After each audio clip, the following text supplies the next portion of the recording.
Good evening, everyone. We'd like to go ahead and call this meeting to order. At this time, if we could please have roll call by our city clerk. Councilmember Jackson. Here. Mayor Pro Tem Silva. Present. Mayor Villegas Walker. Here. Councilmember Cardenas. Here. And Councilmember Sanders. Here. If you could all please stand for the Pledge of Allegiance and remain standing for the invocation.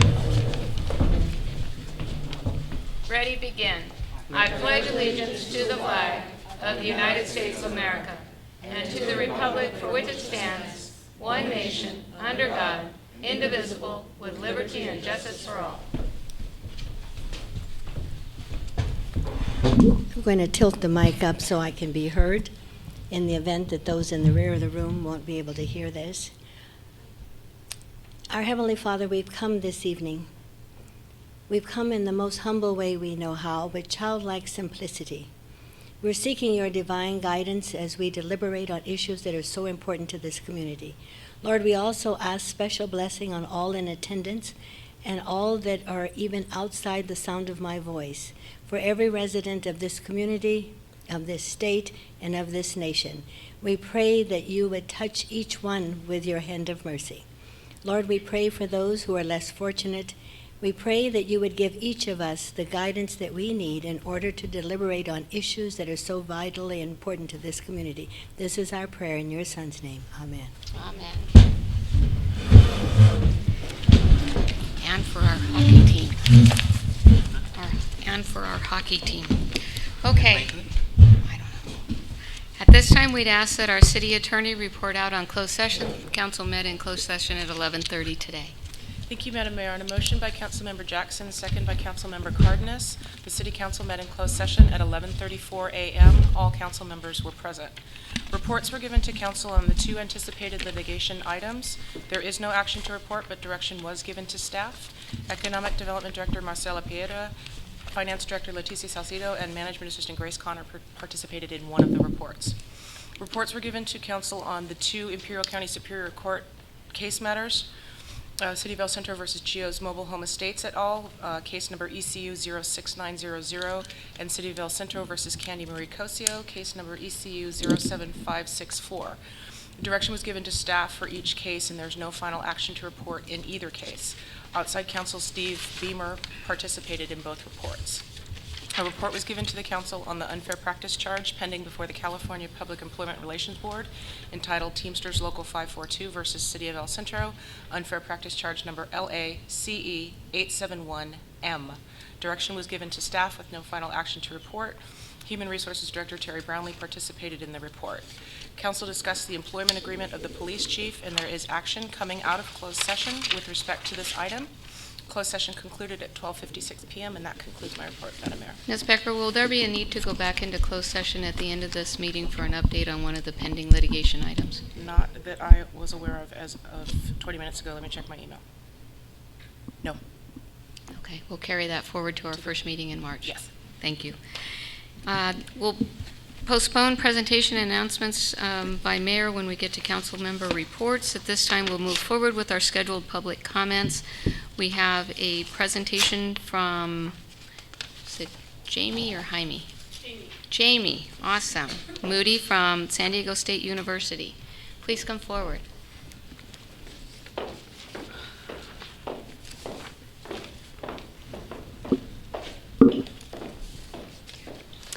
Thank you, City Council members, for providing this opportunity for us to share our efforts over the past couple of years.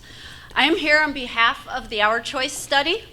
I would like to first acknowledge the City of El Centro's efforts and commitment to obesity prevention, as demonstrated by the Healthy Eating Active Living resolution that you adopted several years ago. Efforts have been made since then, and in particular within the built environment. The city is in the process, as we see, of building the sports pavilion, has reopened the splash pad, and is developing biking and walking paths along with a skateboard park, thus making it easier for children and families to be physically active in the community of El Centro. We hope the city is making every effort to examine socioeconomic disparities in access to physical facilities that you continue to build as stated in your resolution, so that the fees charged to use the sports pavilion offerings are not cost prohibitive for lower income families. Preventing obesity is best achieved when all members of a community work together to provide healthy opportunities. Tonight, I would like to share briefly with you how the partners involved in the Our Choice research study are helping to make this possible. Our Choice is a childhood obesity prevention and control study funded by the Centers for Disease Control and Prevention. Only 3 sites in the country were selected for this study, of which Imperial County was one of the sites. As you know, Imperial County has one of the highest rates of childhood obesity in the state of California, and evidence shows that an obese child is destined to become an obese adult if action is not taken. The Our Choice study represents a collaborative effort to address the problem. Our Choice is a partnership between San Diego State University, the Imperial County Public Health Department, and Clínicas de Salud del Pueblo. Results from this study will be summarized in a report to Congress providing recommendations on strategies to prevent and control childhood obesity. A child's risk of being overweight is influenced by many factors. Through Our Choice, we are working with children and their families, the El Centro Elementary School District, 15 child care centers, the City of El Centro Parks and Recreation Department, the Burgers and Beer Restaurant, and many other local organizations through Our Choice advisory committees. Our efforts are geared towards the creation of community environments that support healthy eating and active living for all. The City of El Centro, Our Choice, and other organizations have invested resources to build upon systems and programs that create healthier opportunities for families in El Centro. Although progress has been made, much more remains to be done to address the obesity epidemic. The impact of our efforts can be more effective when they are supported by aligned policies and environmental strategies, such as those in your resolution. Public policy has been called one of society's most powerful mechanisms for change. Rather than changing people's behavior one person at a time, effective public policy makes positive changes in the environment. We are asking this council to continue to build upon this investment by actively implementing policies and evidence-based strategies that are already included in your resolution. Moreover, we encourage the council to continue to support active living through built environment strategies, but ask that healthy food and beverage policies and environmental strategies be adopted and implemented to have an even greater impact and help reverse the obesity trend in our community. Thank you very much. Thank you. Council members, questions or comments? Ms. Sanders? I have no questions. That I think that this just piggybacks upon the ideas and concepts that we've already established, and it's good to know that you're working on that. I see all of these individuals behind you, and I don't know if each one of them are wanting to say something. They No. look rather healthy to me. Yeah, they look healthy. They could, but I don't think you want to be here all night. Well, but they could Can say you tell us who hello. they are? Pardon? Can you tell us who they are and what Yes. their role is? Oh, sure. They can each introduce Yeah. themselves. Blanca Reyes Aponte, and I'm the community coordinator. I work with the schools and recreation and childcare. Thank you. Good evening. My name is Mary Ramirez. I work with Clínicas de Salud del Pueblo with the patient coordinator. Good evening. My name is Cecilia Cota. I work with the all communities, and I am health promotora de salud, Thank you. Clínica de Salud del Pueblo, and Our Choice program. Thank you. Hello, my name is Ana Solorio. I am working Clínica de Salud. I'm CHW coordinator. Thank you. Good evening. My name is Selva King. I'm a community service worker for Clínica de Salud del Pueblo, and I'm the one that offer the classes to the parents and the kids in the classes. Thank you. Hi, my name is Salma. I'm a community health evaluator, and I'm a team lead, and I also work with the promotoras and clínicas. Thank you. Hi, Hi, my name is Perla. I'm also community health evaluator families, and I work directly with the families to do the interviews and to know more about them. Thank you. Good evening. My name is Martha Howe, and I'm a family community evaluator too, like Perla. Hi, good evening. My name is Stephanie Aljon, and I'm one of the recruitment coordinators for this study. Hi, good evening. My name is Ira Estrada, and I'm a health evaluator for San Diego State University. Thank you. Sarah Griffin, I'm one of the advisory council members of Our Choice. Anybody else? Rest or too shy?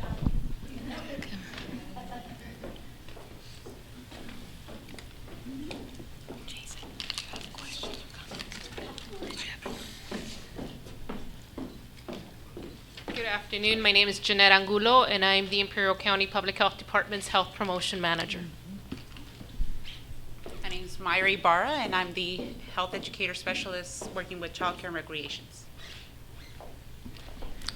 I just had a quick question. Thanks again for your presentation. I'm just looking at the project timeline. What phase are you guys currently in now? We are just started. We're in the middle of the third year. Okay. So we're still recruiting families to participate. We actually work with Calexico, El Centro, and Brawley. We're recruiting 300 families in El Centro to participate in the study, and that's what the majority of the team here interacts with them at some phase of the study. So we're still doing recruitment, sharing about the study. There's still opportunity to be in the program, to potentially participate in workshops. It depends on the various criteria to be in the study. But we're working with all the different agencies to actively promote kind of our key behaviors. Good. And is there an existing relationship already with our Parks and Recs director as well? Yes. All right. Yes, very, very directly. Actually, the City of El Centro Parks and Rec program has done amazing things and really been incorporating a lot. And part of that kind of is what motivates us to be here, because we want to continue to see that support, because they have, and especially Pat Urena has really been directly involved and gone above and beyond any of her time to really implement a lot of the programs, and a lot of our other agencies too. And we want to make sure they get the recognition and support for what they're doing for the community. Great. Thank you, Pat and Christy. Thank you for your hard work on that. Mr. Silva. Yes, thank you very much for being here and for the work that you're doing. And I know that this work, it takes time, but we're going to see the fruits of that come in the future and having healthier families in the valley. So I appreciate that. But I couldn't help but notice that this is a very female-dominated group. So what happened to the men, other than the one that was here? Well, for the one male, he has a really great job. That's true. We're public health focused, so we tend to find that there's a lot of women in public health, but we would love to have a lot more men. Yeah, and I do want to comment on a comment that you made earlier as far as the city's effort to increase recreational opportunities, such as the ones that you mentioned, and we're keeping our fingers crossed that our aquatic center can also be developed soon, because I think that's probably, from my perspective, is one of the biggest needs in our community, is to have an adequate pool for our residents. And I do concur, I think we all concur that the fees will be kept as low as possible, because we do want to make it affordable. We want to make it accessible to everyone in El Centro. So that's very much something that we all will consider. Great. I'd like to thank all of you for being here this evening, and I think the City of El Centro, we walk the walk and talk the talk. And one of the things that we recently implemented was a wellness program for our employees, and so I see a lot of our employees out and about walking every day, which is great. We're going to be taking action this evening for lighting for one of our parks, which means nighttime utility, more opportunities for our children to be active. I think we're making great strides with regard to our Safe Routes to School programs. Last but not least, I think it's so important that we focus on what this will do in terms of the overall health and life satisfaction and our tax dollars at work. little bit of prevention now to save on healthcare costs down the road. So you're all to be commended. Can't wait for additional updates as you move forward. Great. Thank you very much for being here. Thank you very much. Okay. Next, we are going to have our annual presentation on updates from the Imperial County Film Commission. Oh, good, Charla. There she is. She's coming.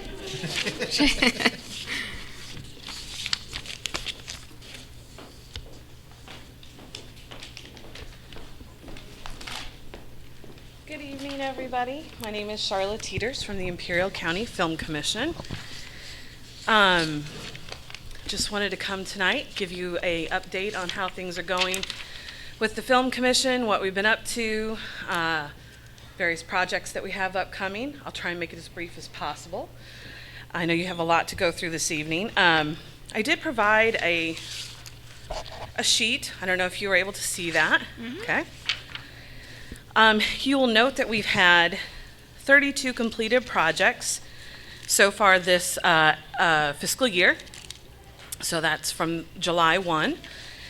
And those 32 projects have resulted in an estimated economic impact of $611,875 for Imperial County, and that is averaging 4.6 productions a month. We had a slow January, but I will tell you that February has more than made up for that. So those numbers will definitely increase. If you see an asterisk next to the title, which some of the titles get a little crazy. It's hard. They're just production company names.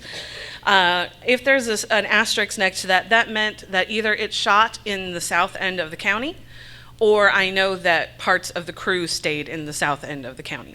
So they may have been a large crew that was not able to be accommodated completely in Brawley or Imperial, and I know that they stayed in this area. Okay? Couple things I wanted to tell you. I was able to attend the Sundance Film Festival this year, which is a first for film commissioner in our county. I was honored. It was a great chance for us to go see what the Sundance Film Festival is all about. We have a lot of independent film in the Valley, and so it's important to make connections with those filmmakers and the documentarians and things like that. And it was made possible because of our connection with Sundance Film Forward, which is the group that has come down and presented movies here for the past 2 years.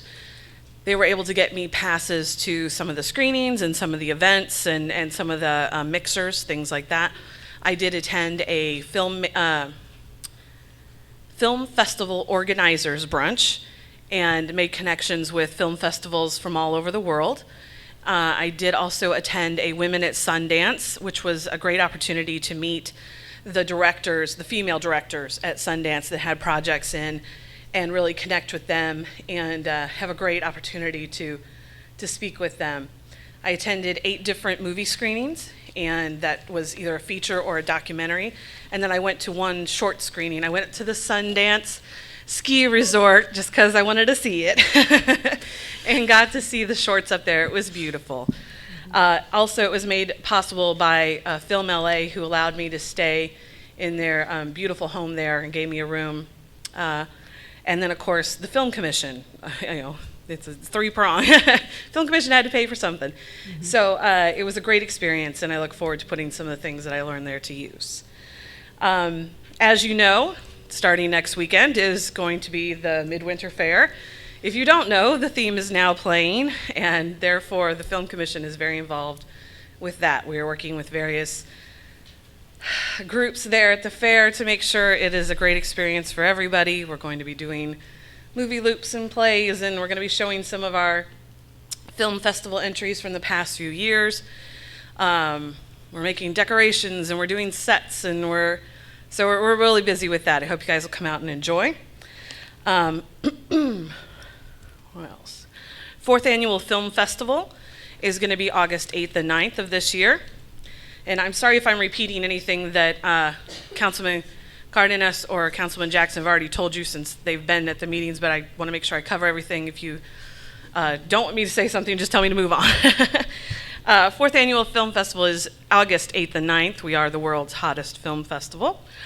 And you know it's going to be hot and steamy. There's nothing else going on in August, so you should come out and enjoy our local talent.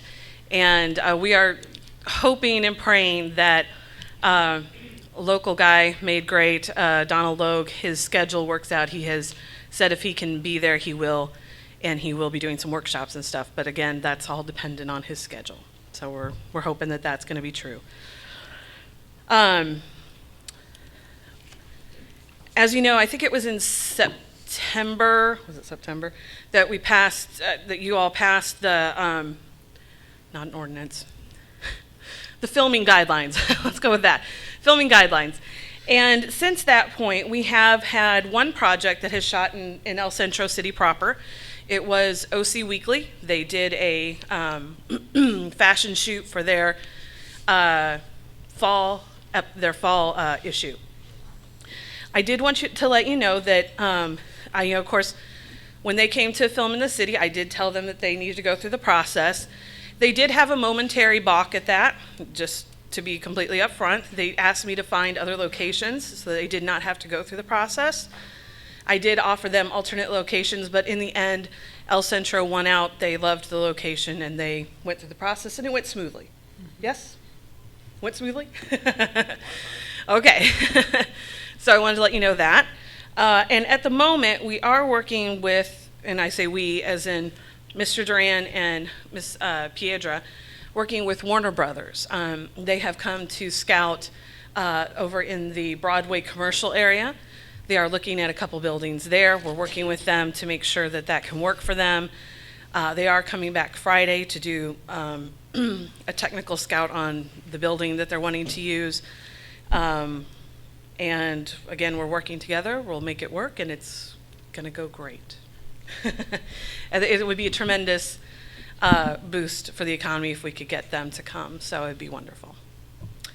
That's all the exciting news I have. Any questions? Comments? We'll start at this side this time. Jason, anything? I just want to commend Charlotte. This last year I became president of the Film Commission. And I didn't miss the meeting. I still got that title. But you miss the meeting, you get elected. Yeah, Charlotte's done a tremendous job for not only the city of El Centro, but for this county in representing us in LA and throughout the United States as far as trying to bring feature films and short films, commercials, whatever, to the Imperial Valley. And just want to commend her. She does a lot of work. She's kind of a one-man crew, and actually we only have her for half the time because she also has another part in the UDG that we share her with. But half of Charlotte is certainly better than I think most people, and you've done a tremendous job. Keep up the good work, and please keep us informed of this Warner Brothers thing is a big deal. It is a big deal. I was aware of the little issue with the first filming here, and hopefully that doesn't become an issue. But if it does, please report back to us because I think that's something I don't think any of us want to lose economic development opportunities. I'm sure as we go forward that it will be something that'll just become part of the routine. But I just wanted to make sure the council was aware. Appreciate that. Thank you. Thank you, Charla, for the wonderful report. And I also wanted to say that it was that company that had the initial, reluctance. Block, was that because they just saw it as bureaucracy, or what? Oh, they just saw it as extra paperwork and an extra step. Okay. But in the end, location's going to win out. If it's the location they want, they're gonna do what they need to do. So that great segue for my next question. So as I look at the list of projects from last year, sure. Can you give me a sense of what kind of locations dominate this list? Sure, I definitely can. And this is just from July 1st to February 5th of this year. So this is half of this year so far. Our number one area filmed always, and as far as I can see forevermore, is the Salton Sea. Whether that is on the West Shore or the East Shore, Salton Sea is our number one location. Number two location is the sand dunes, whether that is in the north or the south. It varies between the two locations, whether it's a Buttercup or if it's a Glamis. So those are number one and number two. Then it comes down to downtowns and agriculture. Those are the top four. Okay, great. Thank you. Yeah, and again, great presentation. I just wanted to ask you in comparison to 2012 and 2013, Uh-huh. as far as the economic development, I mean, is that number actually growing, or when you compare it to 2012 to 2013, where is that in terms of Well, revenue? compared to last year, we're on track to be at the same or more than last year. The year before that was greater than 12-13. The year before that was less than the year. It kind of varies a little bit, but we are still number-wise of productions and number-wise in economic impact. We're just, we're right on the bubble. Great. So I heard also this year's like the first year we didn't come out in the Super Bowl, because usually Yeah. we have Super Bowl commercials. But Usually we have at least one Super Bowl commercial, and this year we didn't end up with a Super Bowl commercial. But if you'll see, there's a new Fiat commercial out that's all sand dunes with the Mirage. That would be ours. So didn't make it to the Super Bowl, but it's everywhere right now. Great. Thank you.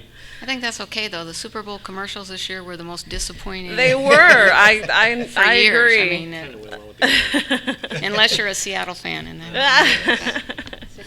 I have no questions, Madam Mayor. Thank you for your presentation. It's always exciting to hear about projects that are recognizing all that we have to offer here. One of the items that the Southern California Association of Governments has identified as a legislative priority has to do with the extension of tax credits. Yes, and I am actually, that is something important that I forgot to mention. I am actually on the Arts Alliance group that is working to extend those tax credits. I don't know if anybody saw, I did a piece that was in the newspaper. I tried to be as plain as possible as to why I do believe that those tax credits and the expansion of that program is important. Filming is, in no better term, a native industry to our state. It is something that started here. It is something that brings tremendous economic impact to our area and our state. And runaway production affects the entire state. It affects us. Jarhead easily brought $9 million into this county. We haven't been able to have a major feature film of that length of a shoot since Jarhead. We have, every once in a while, we'll have, Act of Valor, which was great. There's a huge economic impact, but it's not the length of a Jarhead. We also don't, it's hard to get a feature film in California. And that's a huge hit to the state's economy. The group that you mentioned, did you say it's? The Arts Alliance. Okay, and will there be an opportunity for perhaps the City of El Centro for a resolution of support or a letter of support? Yes. Or There is a meeting in Sacramento tomorrow, Okay. Which I was actually invited to participate in, but was unable to at this point, but I will be going hopefully in March. Just so you know, I was invited to go. And we will be attending those hearings and talking about the loss in our area, the economic impact. And when I go to those sessions, I will be coming to you and to other entities asking for letters of support. Okay, Yes. So what we'll be looking for is a draft of Yes. something. Okay? Yes. Perfect. Preview of coming attractions then. Yes. Very good. All It's right. going to be a good fight this year for that. Good. Thank you for your report. All right. Thank you. All right. We're going to move on now to our consent agenda, items 3 through 10. Item number 8 has been pulled and will come back at a future meeting. Are there any other items that would like to be pulled by council for additional clarification? I'd like to pull item number 6. Yeah, me too. Yeah. Okay. Item number 6 regarding the TOT subpoenas. Anything else? Look for a motion then to approve items 3 through 5, 7, 9, 10. So moved. I have a Second. motion by Cardenas, second by Silva. All in favor? Aye. Opposed? Unanimous. All right. With regard to item number 6, and I don't know if this would be clarification from Ms. Connor.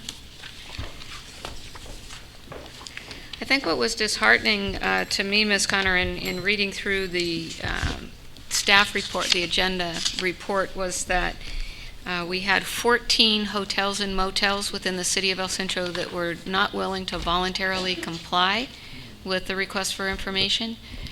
That is correct, and the hotels are listed on page 1 of the resolution. Can you give the council a sense as to whether or not this represents a majority, a minority? I mean, do we have other properties that have voluntarily complied? Every other hotel has provided information besides these 14 hotels and motels. Okay. And most of them seem to be in a specific area, except for the roadway inn on Wake, and one on Cottonwood Circle, and one on Imperial Avenue. Okay. And perhaps Ms. Becker could kind of walk us through a little bit with regard to the issuing of a subpoena. This is in the nature of a civil subpoena for records? It would be an administrative subpoena, yes. An administrative subpoena, okay. And the timing for when we expect to issue the subpoenas for the 14 properties, 14 hotels requesting records? I believe we're still waiting for confirmation from our auditor as to when they can be down here to conduct the audits. Once we know how many they can do per day, so they're going to be down here 3.5 days, because we'll do 4 a day and then 2 on one day. So as soon as they know when they can be down here, we can just start plugging in the dates and times and issuing the subpoenas. I think the biggest issue for us is going to be service, because their attorney has not agreed to accept service on the hotel's behalf. So we're going to have to find the agent for service of process and then serve that particular entity or individual. So I think what's going to take the longest in this process is actually getting everybody served. But we would move forward with the service of the subpoenas ASAP and then just plug in the dates once we know when the auditors will become available. We need the dates and the times to plug into the subpoenas so that each of the agencies know when each of the hotels know when to show up. Okay. Correct. But I know that Ms. Salcido's staff is working on that. I anticipate getting the dates and forthwith. But wouldn't each of these have to have an agent for service of process listed with the California Secretary of State? Yes. So it's just, and we have that information yet or not yet? I have not started working on that yet. I was just waiting for the times, the dates of the times, so that I could do everything all at the same time. Okay. Well, it's disappointing that we have to move forward with a civil subpoena, but I guess that's what we're going to need to do. Yes. Ms. Connor, how many hotels did comply? Do you have that? We have approximately 34 Thank you. 34 complied or 30? and 14 did not comply. Okay. And Madam Mayor, if I may ask a question. I think we have, yes, we'll have Ms. Sanders, Mr. Cardenas, and then Mr. Silva. In looking at this list, there's no doubt in your mind that they understood exactly what was being asked of them? They were given the same information as all of the other hotels, and they sent a letter to our city attorney. I beg your pardon? They sent a letter to our city attorney refusing to. Oh, they sent a letter saying that they were not going to be in compliance. They weren't. The letter was addressed to the finance director. To the finance director, saying they were not going to provide the information. I guess I'm struggling, Madam Mayor, was they're not wanting to provide the information. They understood what was being asked, but they don't want to provide the information.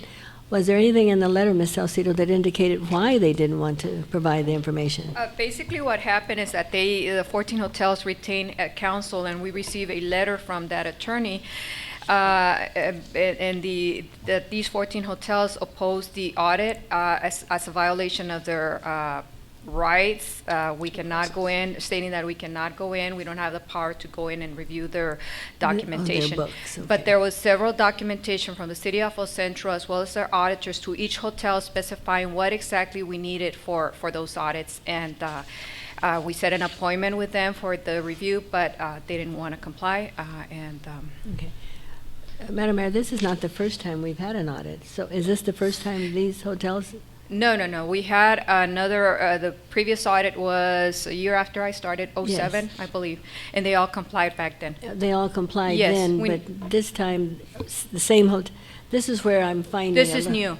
This is the first time that they don't comply. The other audit went smooth. Everything was, all the hotels complied, and we didn't have any problems. If I may, this is not a new tactic or area of law for their attorney. He I'm does s- this, he represents hotel agencies or hotel associations throughout the state, raising these same objections. Ms. Sanders, did you have any follow-up? Not at this time. I will reserve the right to come back. Thank you. Yeah, I just kind of wanted to piggyback on Ms. Sander. I just wanted to understand what the specific grievances were involving these hotels, and it looks like it's coming down to some sort of privacy Right. issue. Is that correct? Yes. And I guess the other question is, I mean, have we provided them a forum to address or share their grievances outside of legal action? I mean, have we provided any type of forums for them? Our documentation specified to contact our department as to, with the documentation that they needed. Our information was there. There was no contact or no attempt from any of the hotels to contact either the Department of Finance or our attorneys, for that Right. matter. So outside of that letter, they No. haven't called the office, they haven't No, called the city nothing. manager, nobody to wanted to Nothing. reach some sort of resolution? No. Okay, thank you. Mr. Silva? Just, so what's the next legal remedy if hotels still refuse to provide? Well, then we would take it, we would start an action in the Superior Court and ask the court to enforce the subpoena. And then we would request attorney's fees and costs for having to do so. Can we request attorney fees? And we've been tracking them. Mr. Jackson? Yeah, I have a couple questions. Ajisha, what's the makeup, or Chris, what's the makeup of the ownership of these hotels? I seem to recall some of these are owned by the same individual. Are we dealing with just like 2 or 3 owners, or do you know yet?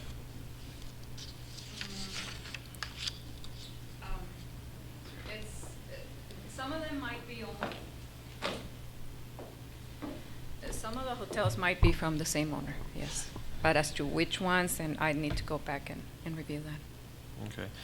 Another question, and Chris, you probably know this better, is you said the attorney that's on retainer by this group is, this is his MO as far as doing these type of things.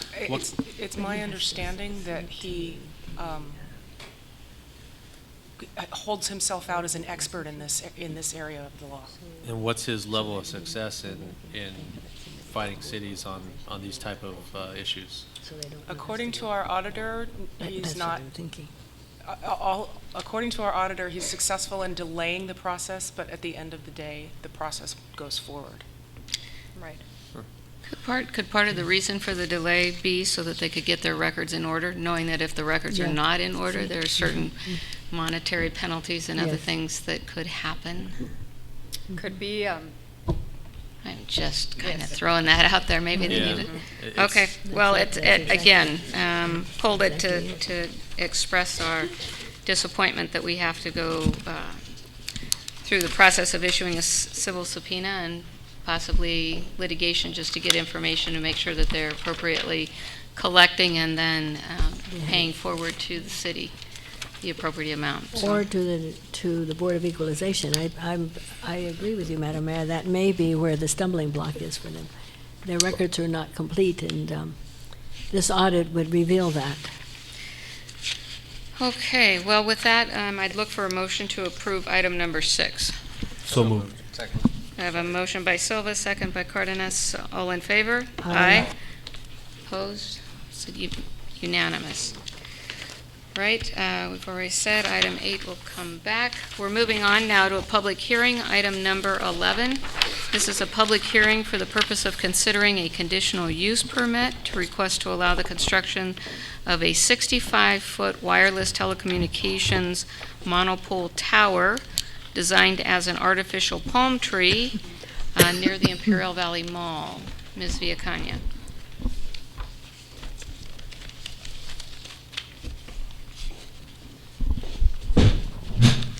Good evening, Honorable Mayor and members of the council. The project before you is a request for a conditional use permit to allow the construction of a 65-foot wireless telecommunications monopole tower designed as an artificial palm tree. The tower will contain 12 antennas and will include also, the project also includes the construction of equipment shelter, and it's located within the general commercial area, and it's located at the Imperial Valley Mall. This is a location of the project. As you can see, this is the north part of the mall. This is Dillard's, and the antenna, the monopole antenna, will be located between Dillard's and I believe it's JCPenney's within the planner area. This is again an aerial of the project. Again, this is where the monopole antenna will be located, and right east of the mall on the other side would be the construction of the unit that will run the tower, and I'll show you some more pictures. Again, okay, this is where the antenna will be located. This is where the equipment shelter will be located, and the reason being is this location works better for AT&T because it provides better access to the west. And one of the main problems, I don't know if you're aware, if you're in the mall or within this area, service is very poor. And AT&T is trying to upgrade their service within this area. So the antennas will be facing to the north, to the southwest, and also to the southeast. This is just their plans. Again, this is the entrance to the northwest entrance to the mall, and the monopole will be located within the planner area. And that's the size differentiation? I mean, that it's going to be that much taller than the sign? This is a photo simulation of the monopole. So as you can see, yes, it's going to be 65 feet in height, and it is going to be taller than the existing palm trees. However, it's not much taller than the building. And this is just photos of the entrance. Again, it's going to be located within this site. No landscaping will be disturbed. And this is the east side of the mall where the shelter will be located. In regards to environmental review, this project is exempt from environmental review.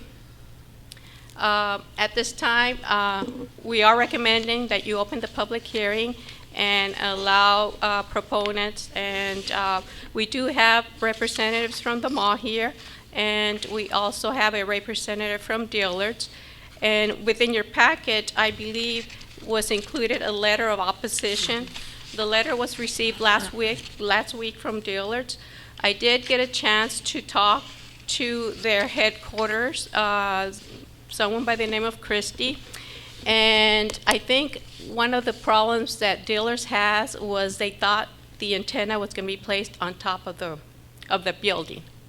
I did send further information to their headquarters and the photo simulation pictures, and I didn't hear anything from them. I reached back today, and I was informed that the CEO needs to review the information that was submitted by us and will not be able to provide a response until Thursday of this week.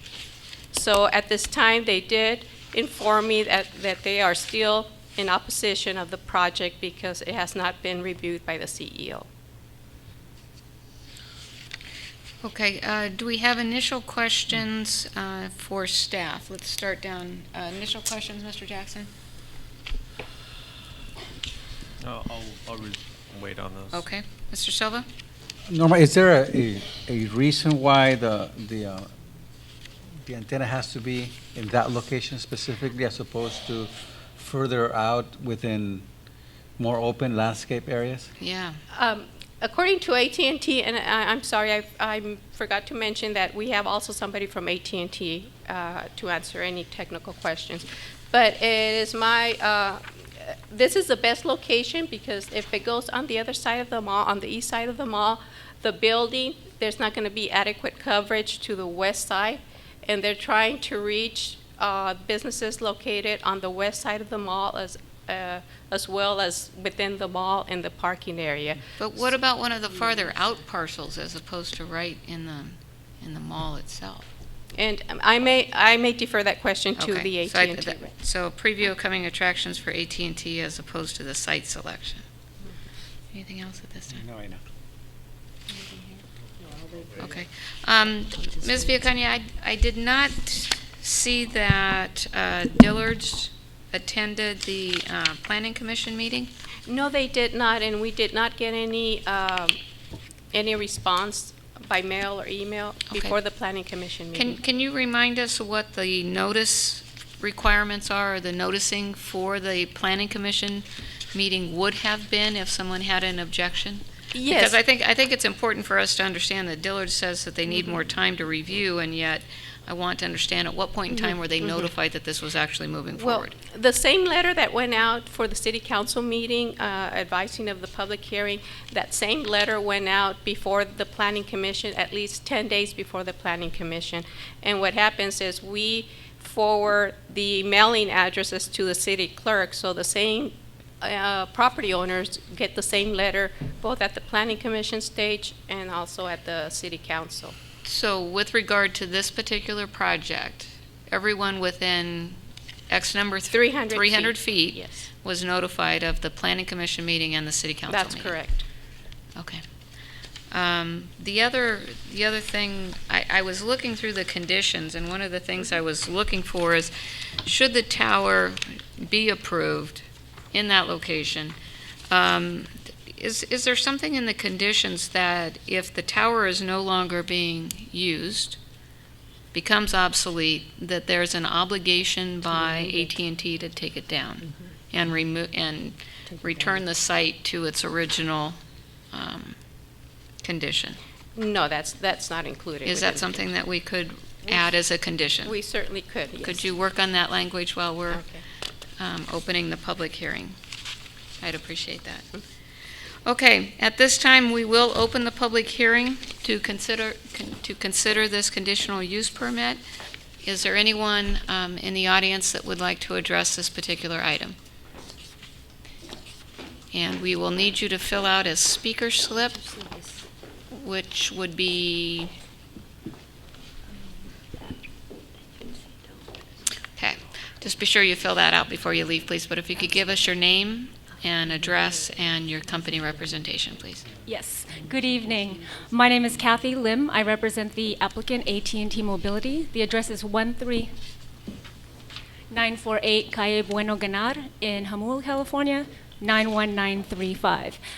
We have reviewed the council agenda report as well as a proposed resolution, and we do, if the project should be approved, agree to abide by the conditions, and we do not have a problem with adding a condition that should the monopalm and the facility not be in use anymore, that we can have the requirement to take it down. And The coverage, this is a very important site for AT&T. As you know, if you have AT&T service and you've tried to make a call in the mall, sometimes you can't make that call. We would really like to provide improved coverage, improved capacity, as well as improved 4G LTE technology, which will result in faster internet service to the surrounding area. The main coverage objective is within the mall. It's also the western portion where the majority of the public parking is, as well as the periphery surrounding businesses and restaurants and businesses. And so the reason you asked about site selection, back in March of last year, the AT&T engineer said we need to have a site at the mall. The main coverage objective is the Imperial Valley Mall. So of course, what my job is to research ownership and make sure that we come up with a design that's going to be, that will, of course, meet AT&T's coverage objective, but also meet the city's requirements for the zoning code, as well as if we were to sign a lease with an ownership, that in this case, it's Imperial Valley Mall is the ownership. They're very strict about aesthetics, and we had to make sure that we had a proposal that would meet the ownership's strict aesthetic requirement as well. And so we believe we did that. And the reason for this particular location, I asked the engineer, can we go on the existing hotel buildings that are to the northwest of the mall? The farther we go from the desired in-building coverage objective, the less in-building coverage we would get. So we're looking at periphery areas, maybe putting a palm tree or some other type of design outside and shooting in. The problem with that is we would lose a lot of the coverage to the interior tenants, and we do receive a lot of complaints from not only the tenants but also customers within the mall. And so we didn't want to lose the coverage by going outside. And so the reason for this particular location is a typical AT&T site. Here's an aerial. So that's north, here's the I-8. A typical AT&T site consists of 12 panel antennas, and so we've got one set facing north, and as Ms. Vicani said, one facing southwest and one facing southeast. So what we try to do is, I said, if we're going to put the equipment behind the mall, like towards the back of the mall, can we also put the tower there so that just to try to be least obtrusive? The problem with that is, if you could see, this is the east portion. The antennas would then, most of the antennas would actually face this area, which is not ideal. Of course, it would provide better coverage, but not ideal as far as the periphery, the restaurants, the barbecue restaurant, and the hotels, because then at that point, we're also going to be able to cover this part. And so with being on the east side of the mall, it would be difficult to try to shoot over the mall. It's a large building, and so if we were going to go here, we'd have to shoot over the mall, and so that is the reason for the height as well. The engineer actually wanted to be higher than 65 feet, but what I said was the height limit, although we can exceed 65 feet is the height limit for the CG zone, and I wanted to come in just being within the height limit as well as all other requirements for the zone. And so that's why we're at 65 feet. It needs to be taller than the building so that it could go and shoot across the roof, so that we're going inside the building as well as to the southwest and the northwest areas. Any questions for AT&T? Madam Mayor, I have a question. Yes, Ms. Sanders. Thank you so much. You're looking at something within the perimeter of the Dillard's department store. And you're saying that it is best there because that would give you the maximum coverage. Some of us are concerned why you did not look to the west of that vacant lot there. Actually, we did. We worked with the brokers that represent the mall, actually do represent the periphery portions as well. And so some of the ownerships, because they're still open, they weren't willing to sign a lease with AT&T because they wanted to keep the property open for so they're not willing to commit those pads. They anticipate that they may have some particular development there. Correct. All right. And so CBL is in agreement with this location, the owners of the mall. CBL. They are, and there is a representative here, so I don't want to speak for them, but yes, Okay, they are. they will speak for themselves, all right. Madam Mayor, that's all the questions I have at this time. Thank you, Ms. Sanders. Mr. Cardenas? Yeah, in terms of construction, what type of timeline are we looking at as they erect this design? The heavy construction is typically 2 to 3 weeks, but I would say for cleanup and everything, more like 4 to 5 weeks, just from beginning to end, and it varies. But this one shouldn't be too much of an issue because we're using a prefabricated shelter, state approved, and it's not going to be too difficult. And just in terms of equipment, will they be using the parking lot, or is there just going to be like heavy equipment around the parking lot during the weekends, or how's that going to work out? There will be heavy equipment for a few days to be able to dig the foundation for the monopalm, and we assured the mall ownership that we would do this so that we won't bother the operations of the mall and the customers, so we would do it during off business hours. And I guess my last question is, other than a palm tree, is there any other design, and I don't say this with any humor or anything, but a clock tower or something to that effect, other than the palm tree? Yes, we actually discussed reworking the existing sign, but the problem with that is that we would have to make the sign taller, at least 20 feet taller, and the mall kind of shied away from that because that is their signature piece. And as far as our concerns were, it's a neon lit sign, and neon tends to sometimes cause some interference with our antennas. Okay, thank you. You're welcome. How is the palm tree anchored? I mean, we're a really seismic active area, and 65 foot, that could do a lot of damage if it decided to come down. Yes, we definitely have tests, and it's anchored by a caisson, and so we engineer it so that I believe it could withstand tornado winds. I don't know if it's 80 to 100. Not as worried miles about per the hour. tornado as we are about the earthquake. But yes, and that is just it's built definitely to exceed code for that type of structure. Okay. Any other questions? One question. Any negotiations with any other carriers to piggyback on this antenna, or is this a AT&T only, or will we see an agreement with AT&T with other providers to augment this at a later time to provide service from, say, Verizon or Sprint or whoever? At this time, there's no discussion about that, and my company does represent other carriers as well, but we have engineered this pole so that it is co-locatable. We're definitely open to that. If that were to happen, would there be any major augmentation to this, or would it be simply a couple more panels, or it would still be the same design? It would depend on the carrier. Generally, what we would do, the pod down on the bottom, we would actually design that so that carriers could add antennas to that, and it would be a minimal construction. But in a lot of cases, some of the carriers want their full antennas. This is a very busy site, and so any carrier would probably want their full antennas. We'd have to, at that point, work with the other carrier to do something that would be, aesthetically acceptable to the city and also to the ownership.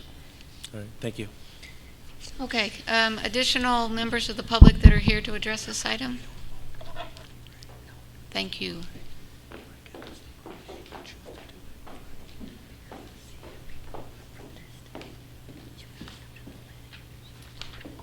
Good evening. I'm Alicia Swaim. I'm the general manager for the Imperial Valley Mall. I'm here in representation in behalf of CBL, the owner of the mall. And to address your question, Ms. Sanders, yes, we are in agreement with this design. As Ms. Lim mentioned during her presentation, aesthetics is very important to us. This was something that went back and forth for several months until we agreed on this design. We feel that with allowing this structure, it will only enhance the shopping experience for our customers, and we do receive a lot of complaints stating that calls tend to drop in our mall, and also provide a service to our tenants. A lot of our tenants are operated wired, and that has been one of the biggest issues for some of our tenants, is that their sales and the way they process their sales, credit card authorizations and so forth, there's a delay on those, and allowing these antennas to be installed will better the service to their customers, which eventually will enhance those customers to come back and hopefully shop some more and provide more tax dollars to the city of El Centro. As she also mentioned on the construction, any construction that comes into the Imperial Valley Mall, whether it's a store or whether anything that's going on outside, has to be done during off hours. So this, I would assume, would be a night job. We don't allow any construction to go on during mall hours, as tenants are performing business, as customers are walking through the mall, for the safety of those customers. So that's the standard of the mall, that they will have to perform this business after mall hours. I'm not sure if there's any other. Ms. Swain, I do have one question, and that is CBL aware that one of its anchor tenants is objecting to the construction? Yes, they are aware, and I have been on the phone with them most of the day today, and as stated in their letter, it states that they're in opposition due to variety of reasons. As what CBL said, those reasons weren't specific. They're more than willing to entertain those reasons, something internally that they are willing to do. But because it was so vague, it was hard to say, well, this is why we can't do it or we won't approve it. But they are willing to listen to Dillard's and see what those reasons are. So there's some internal discussions that are still taking place between Dillard's and CBL? At one time, they did discuss it with Dillard's, and they didn't seem to be in opposition. As we mentioned, this project has been going on for a while. But apparently, once it changed to the monopalm, that's when it became an issue. If I may say honestly, the monopalm is the better choice compared to what the other design was bringing up that tower 20 or 30 feet, and it was just going to really be an eyesore. Well, we know that eventually those palm trees, the real palm trees around the monopalm, will eventually grow to the height of the monopalm. So right now, yes, it will probably pop out a little bit, but eventually will grow evenly with the other. Okay, we'll start this side. Madam Any Mayor, questions for Imperial Valley Mall? I have no questions. Yes, No, I have a. Go ahead. Okay, thank you. I'm trying to find the words to really ask this question in a very intelligent way, if I can, and that is, while it's going to be located near one of your major anchors, and you've been in discussion with him, because they have not specifically specified what their reasons are, and that discussion, I'm going to make some assumptions, is ongoing. I also heard from AT&T that the property west of the Dillard's store, over in that vacant lot, because is that owned by CBL? Yes, currently the peripherals that you see around the mall, the empty lots, are currently owned by CBL. Right now, on the north and northeast, and over by where you have between Katori and El Sombrero, before this started, that property was still available, but just as of probably a month ago, it was sold. So yes, those properties are still ours, but we are seeking potential tenants, Okay. clients for those properties. Well, I was speaking more specifically, not by Katori, but over by American Tire, or either Chuck E. Cheese, on those paths? The furthest lot, which would be American Tires, is where our property line ends. So past that point, it Well, would, there at the American Tire, at that property line, would that Yeah. provide AT&T the type of coverage they think without Well, necessarily disrupting? from what I understood, if Kathy could probably answer better on that, was that they needed to be closer to the area that was in need of the service, and the struggle is within the mall, within the walls of the mall, and then also our parking lot and so the direct immediate area. The way that just so that there's a little bit of understanding on how the property lines work, the department stores own their parcel. So there's a designated area that belongs to them for the parking also. But there's also a developer parcel that this still leaves open area that is owned by the developer. The area that they are seeking to put that monopalm falls within the developer parcel. So yes, as a courtesy, we send, which AT&T did, was to send out the notice to all the department stores in the very beginning to get their input. They fulfilled that, and from there, once we didn't have any, they didn't have any argument from the stores, then they approached us to see if this is where they could do it. Okay. Thank you, Madam Mayor. Mr. Silva? Oh, I'm sorry. And the whole discussion or opposition from dealers may be a moot point, because I think Norma indicated that their impression was that it was going to be on top of their building or at a different location. So we haven't heard from, no one's heard from them on understanding better what we're they're looking at. specific, So that it considerably can be a moot point. It may be. Yeah, and just my question was, outside of dealers, there's no other opposing party to this project? From what I understand, there is no other opposing party. No. And some of the concerns that have come into your office is from the merchants that are unable to make these transactions because of the poor communication in the area. Is that correct? Merchants and customers also. There's a constant flow of customers that say that signal is really bad in through the mall.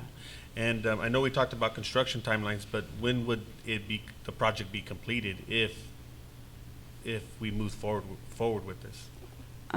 That would be something for Kathy to answer.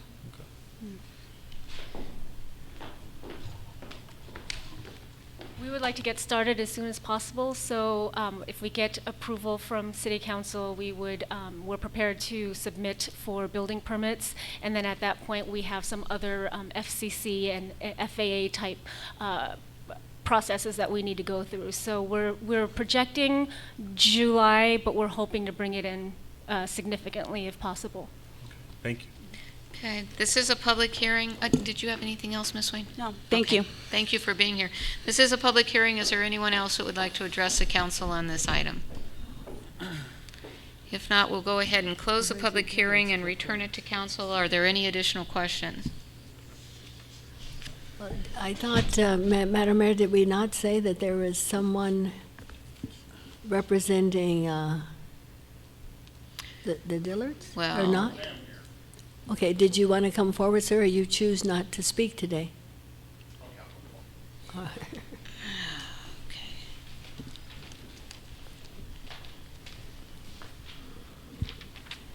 My name's Jeremy Fry, and I'm the store manager at Dillard's at the mall.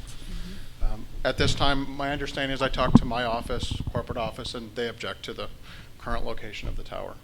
And they said they received a flurry of information this morning, and they were starting to process through it.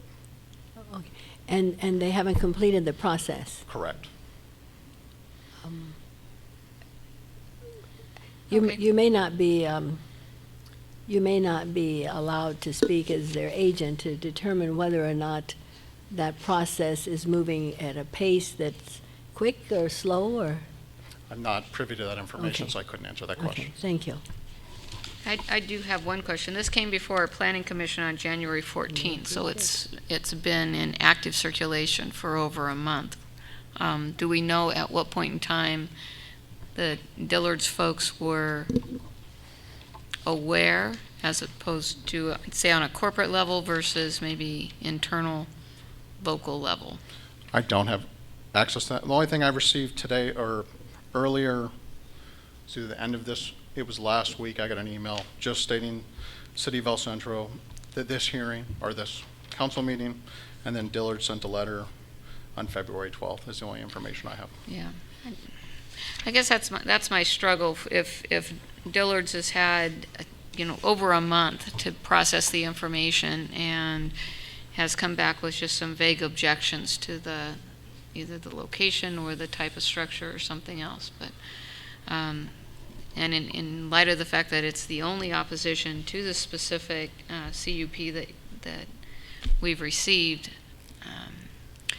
I think if it had been a big deal for Dillard's, they would have been more timely with the specifics of their objections.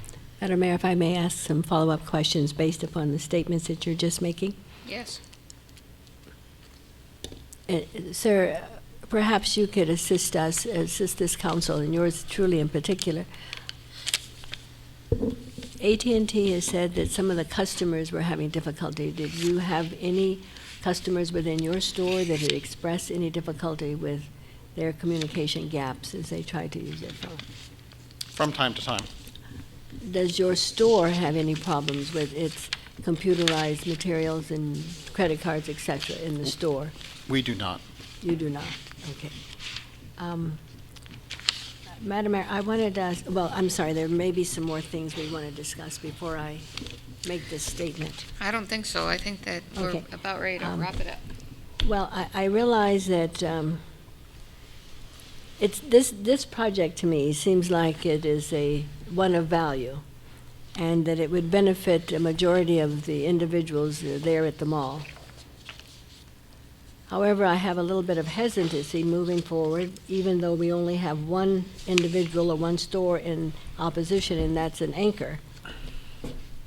And if there is no particular timeline that we are pressed to adhere to, we will have a meeting in 2 weeks.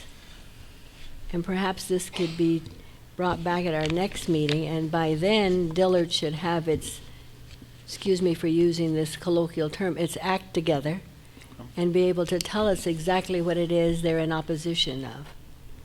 And then this council will have a better understanding and be able to weigh the issues more completely. We've been placed in a very awkward position because of this, for various reasons, which leaves a big void, at least for me. And I fill that void with a lot of things, much of which may not even be true. Yeah. Well, I guess the way I look at this, Ms. Sanders, is that would be essentially rewarding bad behavior by somebody that's essentially sat on their rights for a month to address an issue. We have a property owner and AT&T who have come to agreement with regard to the need, location, and it sounds like it's outside, if I understand correctly, it's outside of an area that's under the control of Dillard's to begin with. Okay. So, yeah, they don't have control over it. But I think it would just offer everybody due process, Madam Mayor. It would give everybody a clear understanding. I understand there is no timeline, there's no issue here. 2 weeks would not, in my view, make that much of a difference in whatever decision this council will make. It will allow Dillard's, though, and for us to really see them in their true colors, if you will.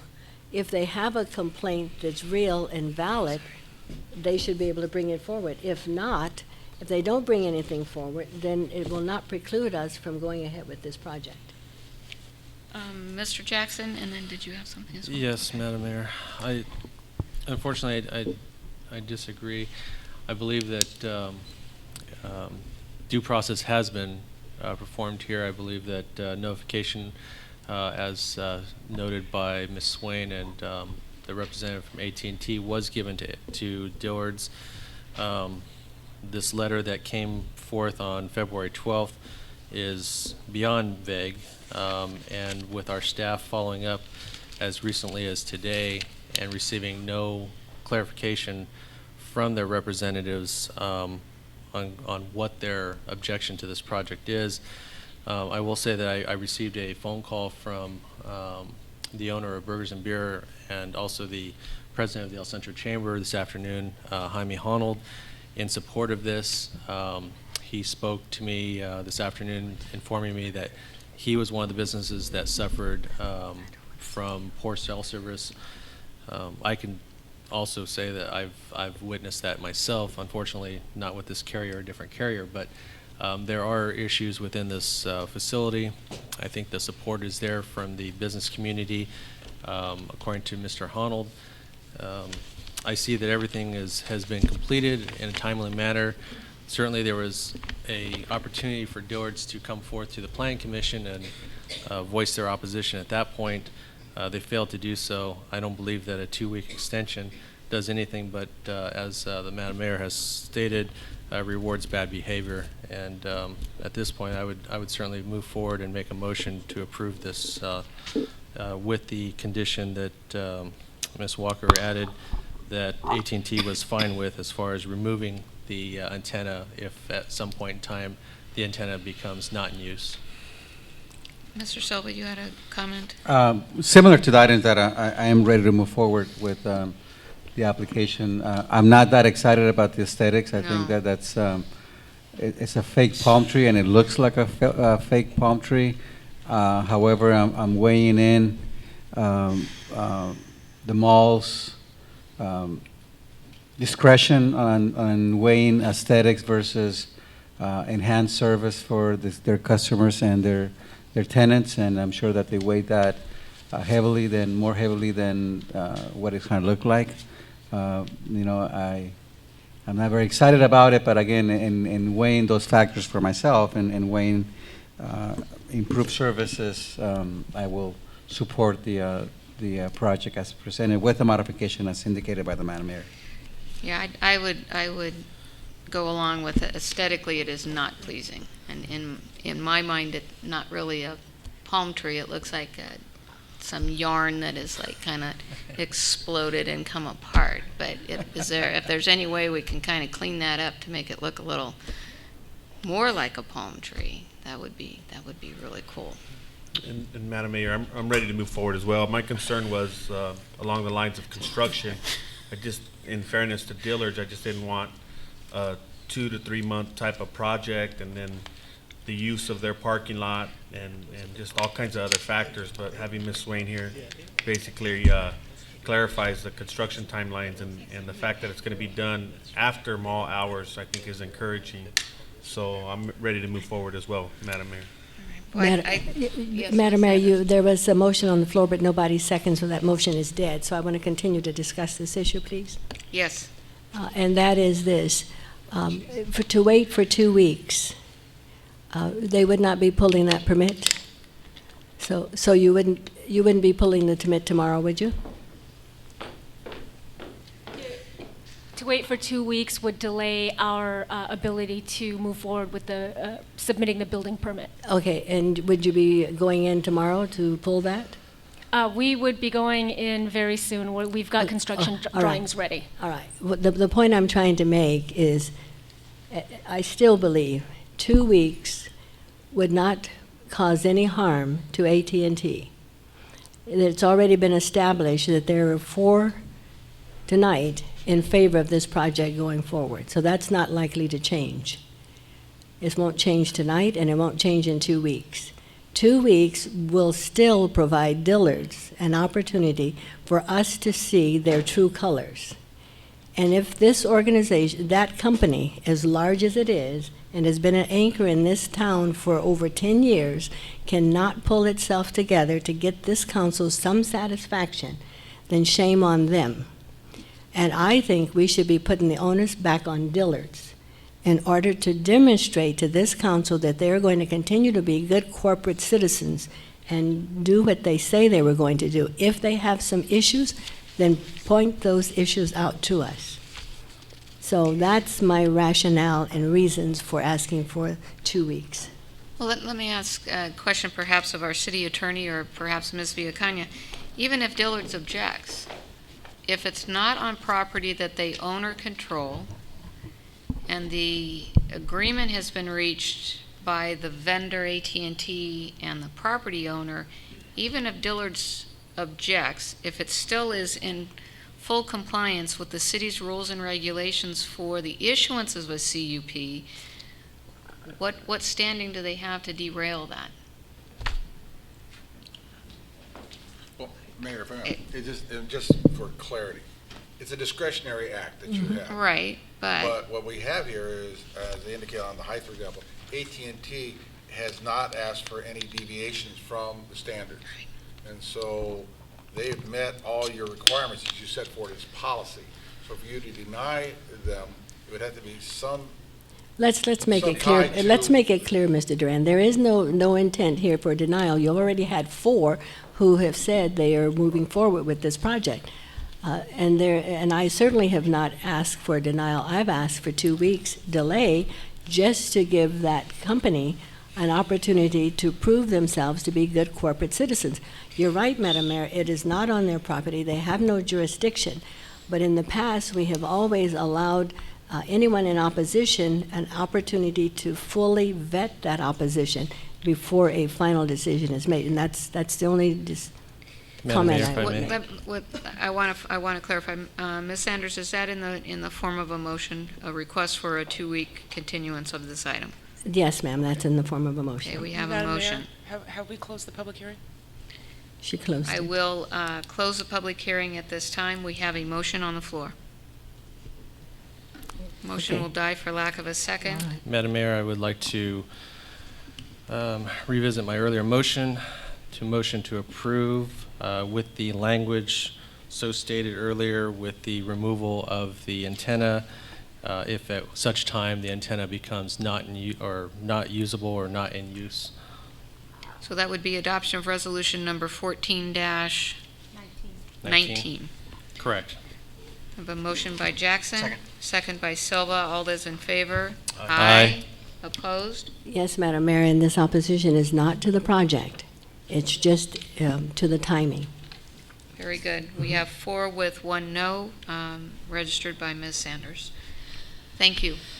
Does AT&T need to be advised of the language? We'll work that out. We have the intent. Okay. We're going to move on then to item number 12, See if they pull this which tomorrow. is discussion and necessary action regarding amending the municipal code establishing regulations related to fireworks.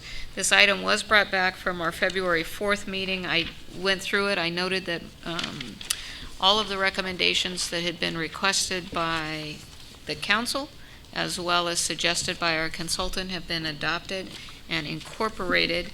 So at this point, are there any specific questions with regard to this item?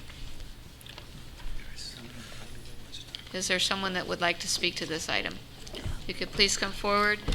I will need you to state your name and address for the record, and then before you leave, please be sure to fill out a speaker slip. Good evening, Honorable Mayor and City Council members. My name is Sylvia Marroquin. I live at 1414 West Brighton Avenue here in El Centro, and I am currently the president of the Optimist Club of El Centro. And the reason that I have questions for you this evening in regards to the ordinance that's being brought back on the agenda. And the reason for that is that in the past, the Optimist Club of El Centro has been a strong supporter of the city, plus they have a long history of selling fireworks in the city and in the county. And that was the major fundraiser, for the Optimist Club. And so we were happy to see this back on, as an ordinance, and hopefully approved. And so we have specific questions. We've reviewed the ordinance and have specific questions because, I know that you're limiting the number of organizations that will be approved. And, if we may ask, why is it that you're limiting the number? And also, we read in the ordinance that there will be not only a permit fee, which is, that's standard, normal, but also there will be an application fee. And so our question to that is, if hypothetically, if we apply for this permit, because we are interested in doing so, if it is not approved, will the application fee be reimbursed? Is that something that the council has considered? And we reviewed it. I reviewed the ordinance, and I didn't see anything in there that addressed it. And so, that's the reason why I'm asking the questions. And the other question I have is, so, we reviewed the criteria for a qualified applicant, and so when selecting those 4 organizations that will be allowed to sell fireworks within the city limits, is there other criteria? How will they be selected is what we're also wanting to know. And just to ensure that we don't miss any required documentation, will the city then provide a checklist of all the required documentation that has to be submitted with the application? And because we certainly wouldn't want to be bypassed simply because we didn't submit a required page. Okay. And then you also asked for specific information or detailed specific information as far as the site of where we would be selling. So would that be detailed information as far as what the description is within the city? I don't know what you would call it, but the description of the property, is that what you want, or is an address sufficient, of where the proposed location to sell those fireworks would that be sufficient? So let me see if I have your questions so far. Okay. The application fee, you're wondering if you are not selected, if the organization is not selected, is the application fee refunded? If we have more than 4, how do we select? Right. The third area of inquiry, I think, was will there be a checklist or some opportunity to work with the city to make sure that your application is complete? Yes. And can we go, Mayor, can we go Yes. back to the criteria for selection? Now, we know that in the event that there are more than 4 applicants, that they will be selected at random. Right. By the fire chief. Is that what I understand? Yes. But for those 4 that are selected, are you looking at specific criteria, as to how they will be selected, or is it just going to be a random process period? I think that as long as you meet all of the requirements within the municipal code as established, then you're put into the pile for consideration. Okay. And so I mean, there's no additional criteria to be considered. Oh, I see. Beyond Okay. what's contained here. Okay. And then your 4th area of inquiry had to do with whether or not just an address would be sufficient for the city to then validate that the location itself meets the requirements within the Okay. ordinance, yes. So, I'm going to let Ms. Viacana Ms. address all the Viacana. questions. Okay. Okay. I believe the first question was the The application application fee. fee. Okay. The application that's going to be required for this activity would be a temporary use permit application, which we use for like flower vendors and those types of activities. The fee is $181. So typically, we do not reimburse application fees because there is a process, administrative process, that when we get the application, we have to review the application, and there is staff time allocated to that. So the application fee is not refundable, but it's $181. Okay. And then I think we addressed there's no criteria outside what's already contained within the ordinance. Now, what opportunities will there be for applicants to either have a checklist, or are we going to have maybe a workshop or something to help applicants at least this first go round? We will have a checklist attached to the temporary use permit application. So that's going to be specifically for fireworks permits. So within that checklist, we'll have all the required documentation, deadlines, and so forth. And is there an opportunity for an applicant to have someone at the counter screen the application very quickly and certainly. say, Yes. This is what you're missing, you need to augment this, or this all looks fine, and off we Yes. go.